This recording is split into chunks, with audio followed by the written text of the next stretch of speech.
Touch. I best be going to sleep because I got a dentist appointment tomorrow at 2 p.m. I gotta leave the house at 1:30.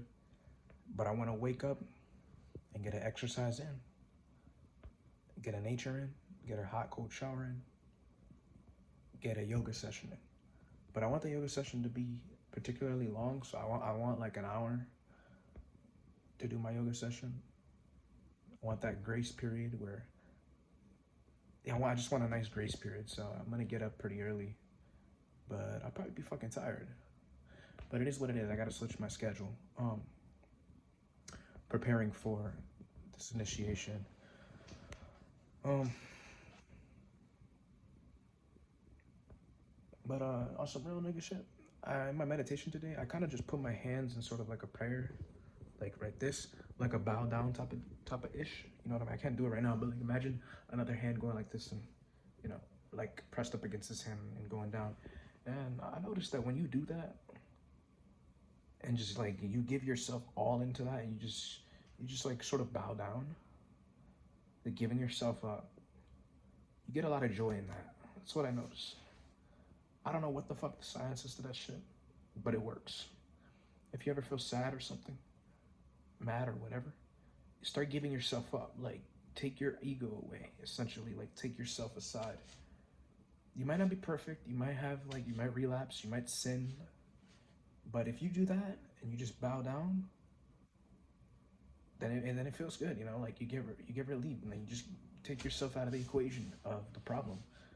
You know, there's probably an issue, whatever, but just take yourself out of it. And I noticed that I get a lot of benefit from that, especially after the meditation or after like a visualization. It really seals the deal. You know, it's like that cherry on top.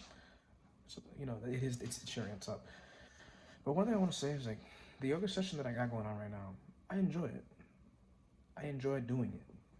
So when I get this new yoga practice, I don't want to leave this one in the past because I have like a 280-day streak on Miracle of Mind app, and I don't really want to like break my streak. So what I think I'm gonna do is it's gonna be hard because like if I eat, then I won't do it. Well, it's not that I won't do it, but I think it would be hard. It would be harder to keep up with it. But we'll see, you know. But I want to do the practice that I'm gonna get right now, and on November 8th and November 9th. I'll do that in the morning, the first practice I do. And then the second practice I do will be the Miracle of Mind app, the practice I've been doing. I enjoyed it, you know? I enjoy doing that practice. I don't really want to give it up like that. I like it. But maybe I like this one better, you know? We gotta see. But I like this one particularly because the pranayama that I do is pretty good. I like it. And I like bowing down. I like doing that. It's good. With the practice that I'm gonna do, the practice that I'm gonna learn, I'm just gonna do exactly the instructions they give because it's a full, complete practice. But the one that I sort of like cultivated for myself, I enjoy it. I enjoy it, you know, it works. It doesn't work deep enough, but when I do it, it works. But it's not potent enough to impact my entire life and change my fundamental core.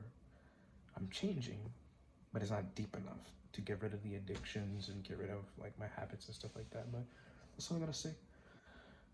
I'm gonna be heading to bed and I'm gonna wake up and go to the gym and, you know, things like that nature. But anyways, catch y'all boys. Nobody's watching.